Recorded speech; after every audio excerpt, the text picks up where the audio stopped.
What is an impediment?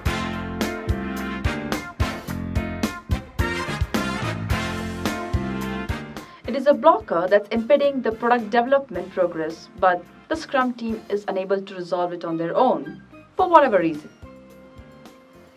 The impediments can be of 4 types.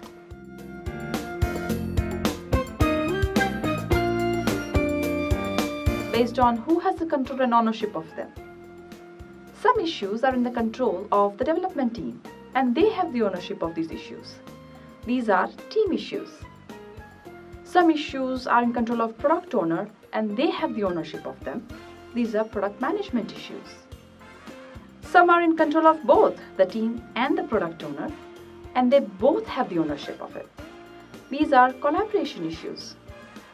However, some issues are not in the control of either the team or the product owner.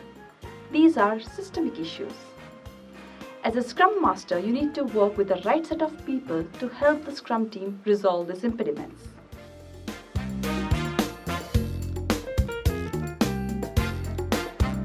The first step in solving any impediment is to first talk to the people who are involved to get more insights of the problem. For example, a product owner is not able to make decisions due to the lack of skills. This is a product management issue. In such cases, you may have to get help for the product owner. An example of a team issue is that the team is not able to produce a working product increment at the end of every single sprint. This could be due to the lack of skills. You may have to work with the team to get them the required help.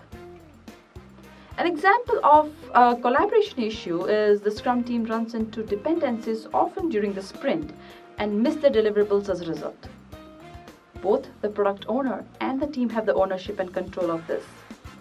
In such cases, you may have to set up processes and structures for your team to create visibility to such type of issues and help them proactively take care of them.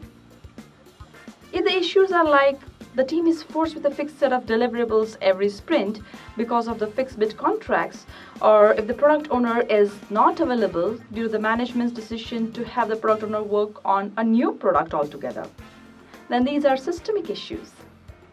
In such cases, you have to work with the stakeholders to help them understand the consequences of such decisions and enable them to make better decisions.